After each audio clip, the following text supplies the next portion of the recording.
Aujourd'hui, dans les discussions multilatérales conduites par les leaders du Pacifique, le Pacifique lui-même est uni d'un socle commun de problématiques.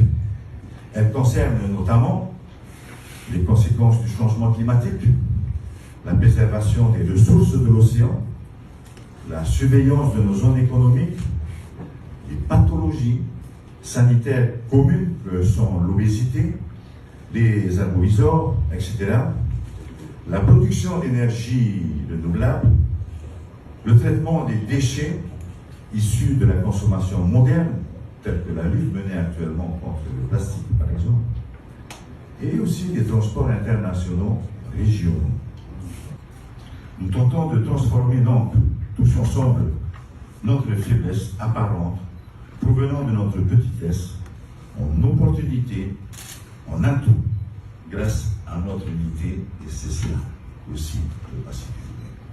En ce qui concerne notre pays, la Polynésie française, le dialogue fait partie de nos méthodes. Par ailleurs, grâce à l'autonomie, nous sommes nous-mêmes. Ce cadre statutaire original respecte fondamentalement notre culture, notre identité et nos langues. Et de ce fait, nous nous exprimons et nous parlons à nos amis du Pacifique et au monde avec notre âme océanienne, avec notre sensibilité, avec nos convictions. Nous pouvons le faire grâce à cette liberté que nous avons au travers de ce statut d'autonomie, et nous devons le faire car, avant tout, nous sommes, ne l'oublions pas, des Océaniens. Et enfin, étant un pays lié à la France, la Polynésie est de facto dans l'Indo-Pacifique.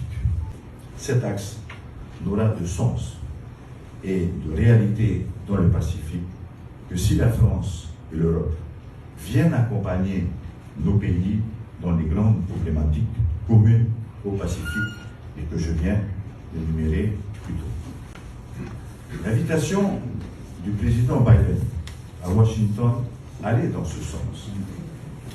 Il en sera de même lorsque le président Macron organisera le One Planet Summit extraordinaire dédié aux pays insulaires l'année prochaine, ici en Polynésie française. Donc, en sens, effectivement, cet axe indo-pacifique doit être un axe de solution. Un axe de solution pour nos petits pays et États insulaires.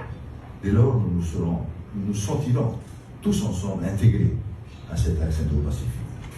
Les bonnes solutions trouveront toujours un accueil consensuel auprès de nos amis du Pacifique. Je vous remercie.